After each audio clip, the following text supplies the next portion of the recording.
আমরা আস্তে ওটা অলিন্ডা, এটা একটা ভ্যালেন্সি অলিন্ডা। এখানে 4টে মাদার আছে।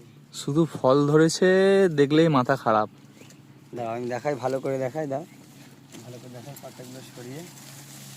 এই দেখো আর তো এই পাশে আছে, এই দেখো মাথা খারাপ করা ধরন। এটা কিন্তু অল্প বয়সের গাছ, সব থেকে পুরনো গাছ এইটা। তবে এটা দুঃখিত এই বছর বেশি বড় হয়নি আর বেশিও ধরিনি, একটাই কারণ, সেটা হলো এই দেখো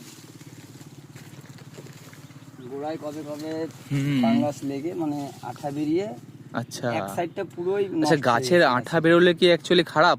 হ্যাঁ অবশ্যই খারাপ।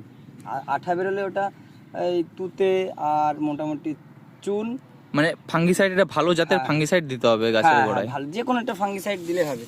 সেটা হলো ওই মানে গাছের গোড়া যেটা আঠা বেরোবে সেইটা তুলে দিতে হবে, যে কোনো কাঁচি হোক ছুরি হোক দিয়ে তুলে দিতে হবে।